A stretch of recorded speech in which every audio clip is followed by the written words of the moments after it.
Welcome to another very special episode of From Dirt We Grow. I am your host, Stephanie Kendall, with the truth and nothing but.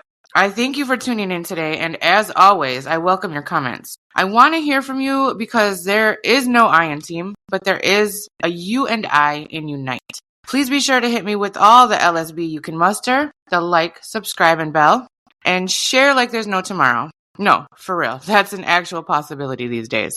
Surprises are everywhere, like the one I have for you right now.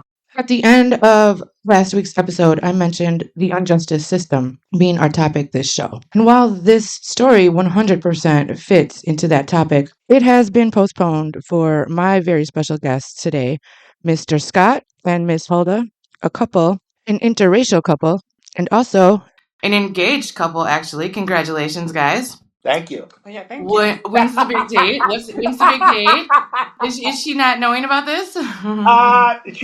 Well, I'm just taken aback, but go ahead. All right. Surprise! See, I said surprises everywhere. See, now remember? That's got to stay in. Do not cut that. All right. That is pure podcasting gold. Way to take her off guard, huh? They're here to share their story of this injustice, systemic racism. It still exists more than we know.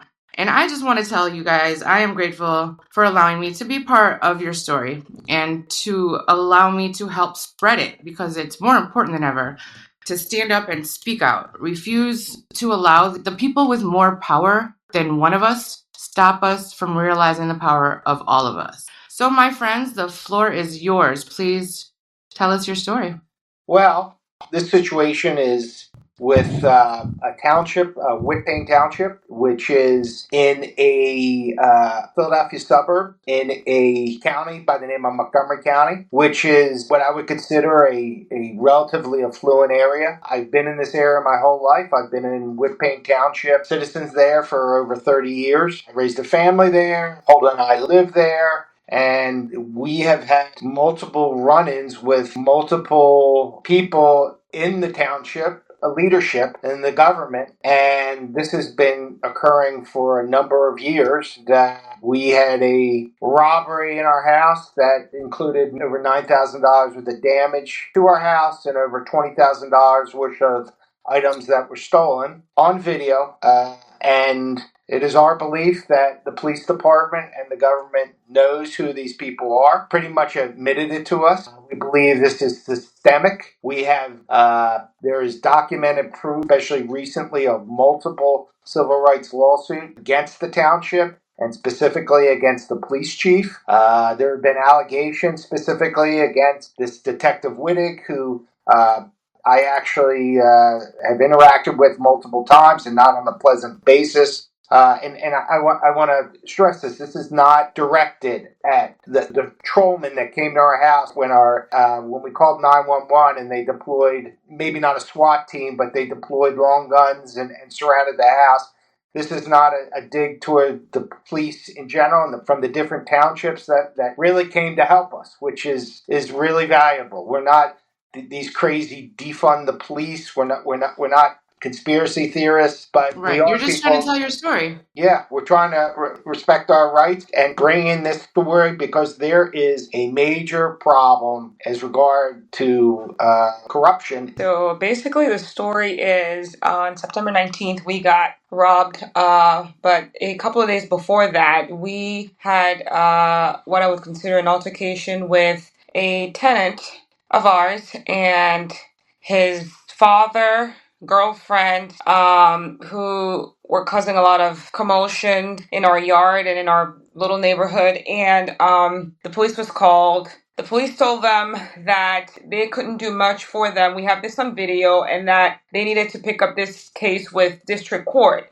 if, they needed to get some form of, retaliation towards us. And it was followed by the family, the father sending us text threats about he was going to mess us up and our business. And 2 days later, we have a break-in. Everything in the house is gone. We call the police. The police comes, and they were quite helpful, those that came out that day. And then we're called to go to the police station and give a statement, which we did. In our statement, we let the police department know that we had lost a lot of valuable items, and we gave proof of ownership. We gave everything we could to prove that we owned these things and let them know that it was gone. We were told they would fight to get us justice some way, somehow. To my greatest surprise, 2 days after the robbery, that would be, I think, the 21st, it was a Saturday, we get a call saying we need to get to the house. The detective is there. So we run over there to talk to him, hoping he's going to tell us that he's working on it, maybe, get more information out of us. And that was not the case. He came because the family that broke into the house claimed they hadn't gotten everything they wanted. They still had their computers in the house, and after they broke in, they didn't get everything. Right. And they came to help them get the rest of the stuff that they didn't get. So the detective was here to get the rest of, the stuff. And I guess as dumb as we were in retrospect, we let them in, and it's like, okay, you can search. You don't know where it is, and if you find it, you can have it. So they got in and they looked. The detective was with two officers. I think it was a lieutenant officer, if I'm not wrong. Anyway, they searched, they couldn't find anything, so they left. And we thought that was it, but I don't know, 10, 15 minutes later, they come back, and they're like, oh, he says it's pinging here towards the pool. So they The get people that robbed our house. Yeah, so they get back in the house, they look, we get in there, we look towards the pool, we're looking to hear something beeps, and sure enough, something beeps, and it's in there. And we call them and say we found them, we give them the computers, and as we are parting, I told the detective, remember, we told you we lost valuables, and, we have this damage, and he assures me, looks straight in my eyes and tells me, well, I came here to get what was this, young man's, and I would do the same for you. And that's my job, and, I'm not partial to anyone, and, shakes my hand and gives me this word of reassurance that he's gonna get us justice and get our stuff back. So, Detective Tom Whittick. I'm sorry, is he the one in the beginning that you said that assured you that they were going to help you? Yeah. Yes. That's the same one, okay. He's the one we had the most communication with, and he was actually quite supportive at the time, I would say. I felt he At was. first. And yes. Okay. Anyway, so a week goes by, we don't hear anything. It's like, okay, what's going on? He called me, first off. It was on a Friday. Called me, and I missed the call. I called back, and he says, oh, I just wanted to let you know that, I've talked to the DA's office, and they're figuring out a way to charge, the perps. Because we had a pretty good idea who they were. I'm like, okay, thank you for that. And we talk about the stolen valuables again. And he says, oh, yeah, we're working on it. And it was actually very nice. So we just assume, okay, soon enough, we're going to hear from the DA's office or from somebody that maybe we need to tell our side of the story again, or maybe we need more information. And we just don't hear anything. So after a while, before I get into this part of the story, I wanted to say that the 2 days prior to the burglary or the robbery, I had an altercation with, the tenant, actually his girlfriend, who, she could not call me the N-word enough, and the C word. I'm not sure I'm allowed to say that on here. And, the father of the tenant called me as well, and, he said something like, are you the dumb bitch that's, been giving my son a hard time? I'm going to come down there and beat the shit out of you and sue you. And, they were calling me the N-word over and over. People I've never really even met. I don't really even know them. Is this in person or is this on the phone?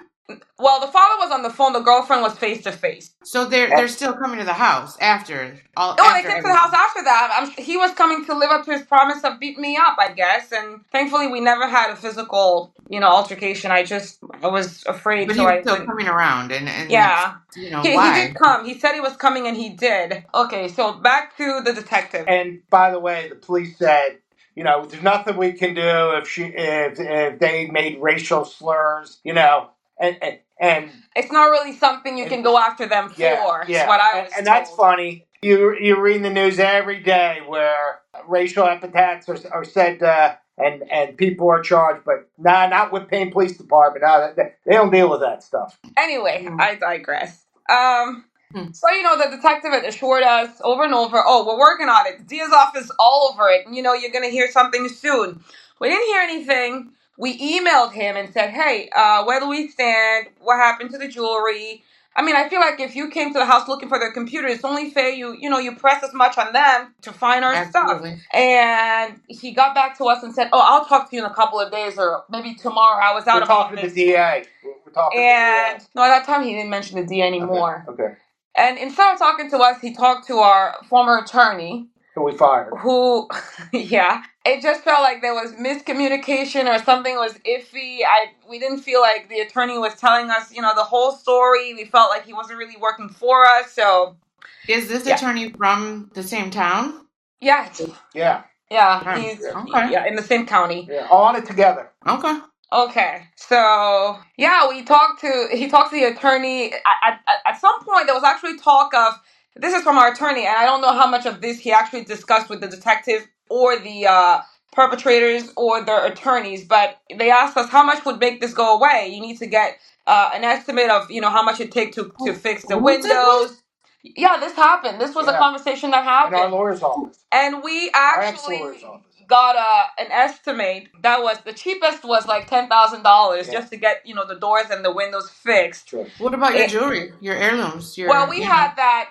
We had like proof of ownership, like receipts and all that stuff. So we put all of that in an email. We sent it to the attorney. Nothing ever happened to it. I assume they said they weren't paying back. And the detective said, well, they're saying they didn't take it. They maintain they did not take it. I'm thinking to myself, these guys broke in. They had no problem breaking in. They had no problem doing all this stuff, but they're telling you they didn't take it and you believe them. I don't know how are criminals were that valuable, but I guess, I mean, obviously they're not going to be like, yeah, I did it. Please take me to jail. Right, like, just because they say it doesn't mean anything. They broke in, you know it, you've said as much. We didn't really get anything else from the attorney about, them reimbursing us for all the damage and all the stolen items. Nothing happened to that. So we started stressing to the attorney that we needed him to have them charge the perps. He said, oh, they're going to be charged. Don't worry, they're going to be charged. Eventually, one of them got charged with summary offenses, which I don't know if you know what that means. It's basically like, I don't know, you go on the street, you cause a little commotion. It's a traffic ticket. It's like a traffic ticket. Like, maybe you drive past the stop sign, you get a ticket, you go. Jaywalking. Yeah, pretty much. Yeah, okay. Yeah. And so a slap on the wrist. Yeah, pretty much. I mean, it's actually less than a slap on the wrist, if you want to take the crime versus the supposed punishment or whatever you want to call it. And the fine was to the department, not to you guys. It wasn't restitution. There was none of that in there. Actually, the charges were like misconduct without, I don't know, like cause or like reason or something like that. It was just bullshit. At first we were like, oh, they got charged. We're happy. It's like something is happening. And we looked into it. It didn't make much sense. It wasn't right. We reached out to the DA's office because the DA's office wouldn't summary charge anybody. That's like the local police. The DA's office generally deals with charges that are above summary offenses. Right. So misdemeanors or felonies. So in order to keep it a summary offense, conceivably the local government and the police can keep it within themselves and not have to share anything or work with the DA's office at all. So they could, keep it all to themselves. Yeah. We'll get to that. All right. All right, actually, this is the part. So, we looked at the charges, we looked into them, they looked like they were so much, compared to the crime, it was almost a slap in the face. And we reached out to the DA's office. Actually, we went to the DA's office and we met a woman there. And we told her about the situation. This happened to us. This is the charges that have been filed. We don't feel they match the crime. And we need to talk to whoever the police said was handling this case here. And she says to me, if you don't see anything in the system that says, the DA's office is actually involved, then they're not. But then I pressed on her enough and she gives me a phone number of the person in the DA's office that is in charge of things like that. You're a victim. You feel like your police department isn't doing right by you. You talk to them, and they kind of advocate for you. Yeah, they're supposedly the victim advocate. So if you feel a crime was committed against you, and you feel like there's not movement from the police department, you call this victim advocate, and they're supposed to look into it. And at this point in time, the police, we're not returning our phone calls, we're not returning our emails. but they were opening it because we have the open receipts. So so Anyway, So they were ignoring it. yeah. right, we weren't hearing anything from the detective, and our attorney was being quite shady. Yeah. And a little cagey, if you ask me. So, we called a number, and this really nice guy talked to us, and we explained the story to him. At first, he was like, that can't be. Like, these people cannot do that, and then these charges, like, it has nothing to do. The one and the other don't even match. And he said, well, for now, I can't do much because the county isn't the police's police, like, you need to reach out to whoever is right above the detective, which would be the lieutenants, and there's two of them in the township. And if the lieutenants don't do anything about it, then you need to reach out to the chief, and if the chief doesn't do anything about it, you need to reach out to the township manager. And from there, maybe you can pursue other avenues like suing them. Literally, that's what he said to us. So, and he said, call me back if you need anything. I mean, he was beside himself. He couldn't believe that was happening. So we took his advice. We emailed two lieutenants, explained the situation, from start to finish. Our house was broken into by people we know. You came out and responded to the call, and we have this much loss, and nothing has been done about it, and we've been ignored, and we're not having our emails responded to, and they didn't answer. I don't believe that email went read and ignored. They within 2 or 3 days after the robbery, they stopped talking to us altogether. Right, but the email to the lieutenants when they left you on red. Yeah. Right. And we sent letters, certified letters. Right. They signed for it, so we knew they got the communication, but they didn't answer our email. So there's shady going on right there. Right. We let them know that the detective had claimed that the DA's office was involved, and we've reached out to the DA's office, and they advised us to reach out to him. That's why we're doing so. Everybody's passing the buck, huh? Say that again? Everybody's passing the buck. You know, why don't you reach out to this guy? Why don't you, this guy tells you, why don't you it's not my problem. Take it to the next person. And also, too, if you go to the crookedwhippain.com website, all this is documented. You will be able to see all these letters that, if someone else has the same situation, this is what we did. And, well... this is why I want to share your story, because I am so proud of you all guys documented for standing up. and with the return receipts and what we said to them. And this was based upon what the victim advocate told us to do at the Montgomery County District Attorney's Office. So there is somebody actually advocating for...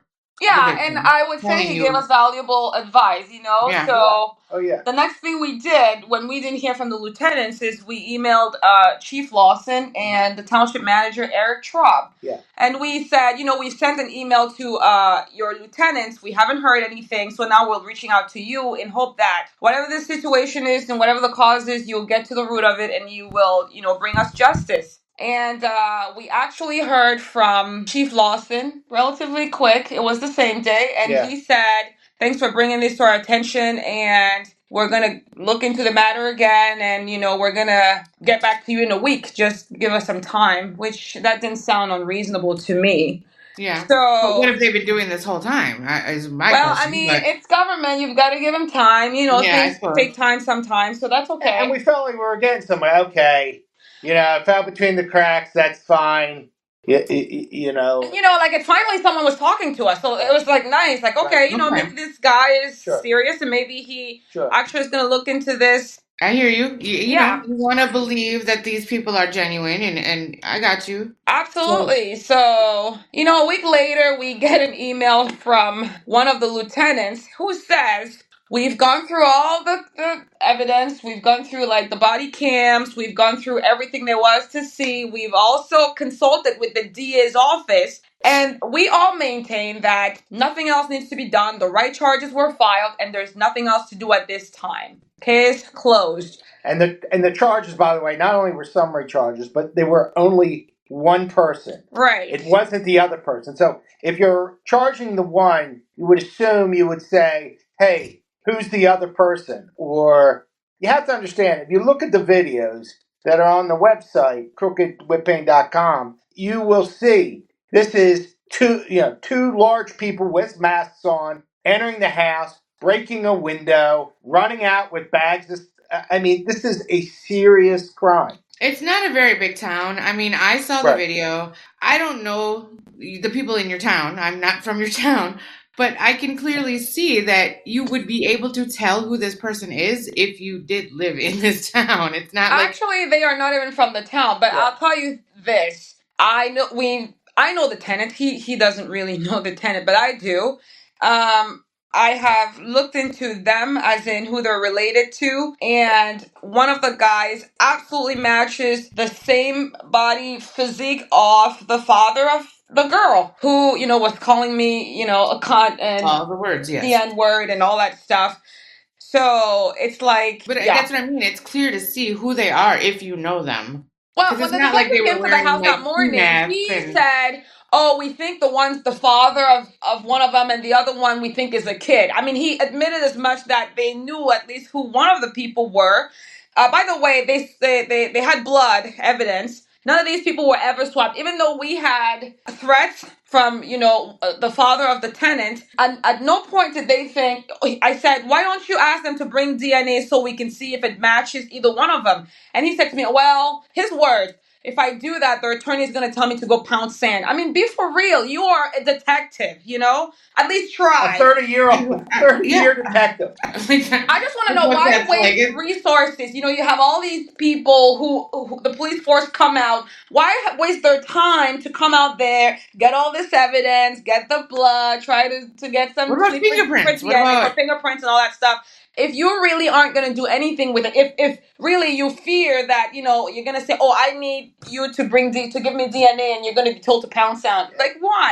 And let's be clear. We own multiple properties in this township, been there 30 years. These are two people that came from out of state into our town, and our police are defending these two people. On top them? of it, when we saw on the live stream cameras when they were breaking in, we called 911, and there were police deployed, thank God, and we thank the Whippane Patrol people, and the surrounding areas. I think it was East Norton and Plymouth Township Police for coming to aid us. Very brave. And they deployed assets. It's funny that night because we had to give a statement that night. I imagine it's like, "Oh, don't be imagining things through the night," Right. which is fine.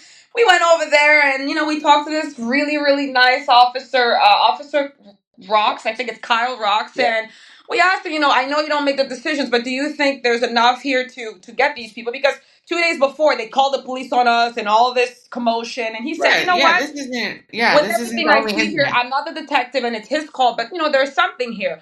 And let's not forget, 2 days prior to that, when these people were making commotions at the house, Officer Counsel said to them, "This is a matter for civil court, for district court. You cannot come here and make all this commotion here." I mean, they weren't arrested for all they were doing. It didn't matter, but he was clear. So I wonder, why did the detective, instead of telling them, "You need your computers, you go to district court," why did he feel he had to come to the house? We had just been broken into. We were feeling scared. We were feeling vulnerable. We're feeling afraid. And quite frankly, I mean, it was a painful time for us, still is. You're coming to our house and you're telling us, "Open the doors. We haven't got everything we need." They're still complaining. There needs to be, yeah. You It's want to beyond believe that sad. everybody is good at the police, but you see the good and then you see the bad, and then you Yeah. don't know what to think. Yeah, and Yeah. when we realized, and again, we took that we would consider good advice from the DA's office, victim advocate. Keep going up the chain. So when we knew we weren't getting anything from the chief and the detective, we sent similar letters. The township structure is there are 5 supervisors. There's the chair, the supervisors, and 4 vice chair, and 3 others. We sent certified letters and emails to all of them. They ignored those emails also. And the funny thing is, the chair and the vice chair ran on this platform that the rights of the people, and we need to. We're gonna rid out discrimination from Yeah, the township. and we're going to put together this Human Relations Commission. Well, you know what? It may not be going real well. The Yeah, Human and Relations. Thank God it's in place, because right, it's really right. What protecting would the we do rights. without it? Yeah. So again, it's typical government. Corruption. Wish wash. Glad hands. Yeah. Anyway, I digress. We also were pursuing another avenue. We requested that the town should provide us with a police report, I think 2 or 3 times. And every single time we were met with the response, you're not entitled to it. It's police property, da da da da da. And it's like, you're not doing much to help us recover the money and the stuff we've lost from these people. We need to talk to insurance companies. And they told us, no. The insurance companies need to talk to us, and we can confirm that happened, and then they can deal with you. How trusting would you be to have your insurance company talk to these people when you're getting this silence and all this horrible treatment from them? It was just like one of the worst few months of my life, I would say. Yeah. And then when they refused it twice, 2 written requests for the police report, part of the procedure is go to the Montgomery County District Attorney's Office and request it from them. Did that, went through the official channels, never heard anything from them either. Right. So we still don't have a police report. We were able I to can see withholding, information from the public, but you went and made the report in the first place. I don't understand how that. I'm sure it's.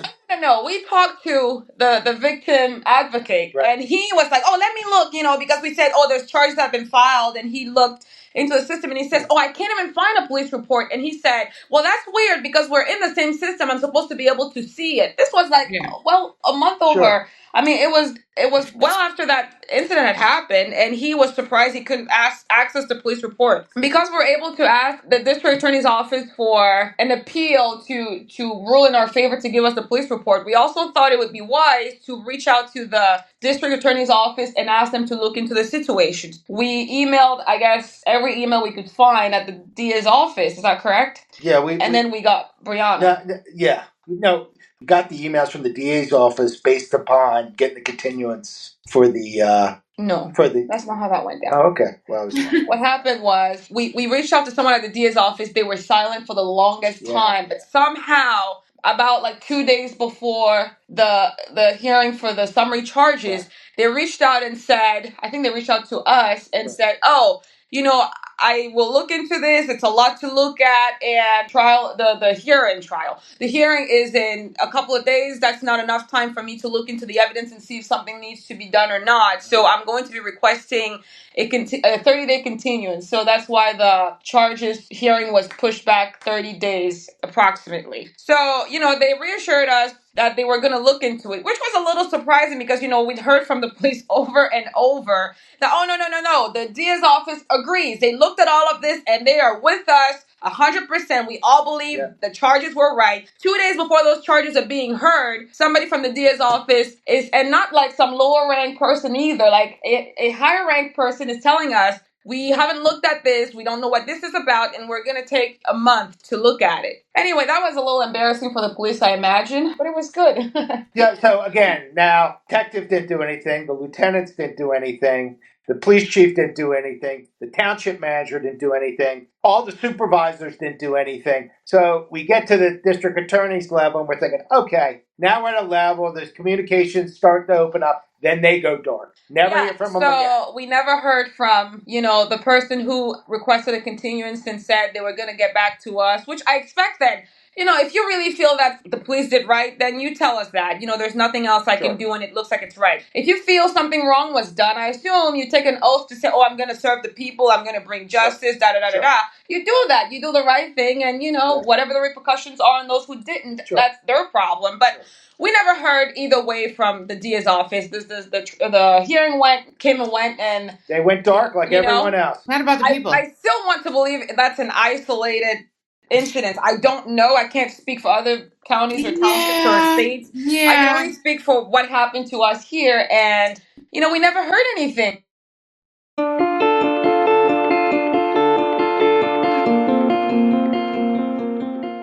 This "tell me you're racist without telling me you're racist" undertone happens everywhere, for the most part in silence. People like Hulda and Scott should not be silenced. They should not be made to feel intimidated. And those of us who stand with them should stand together with them.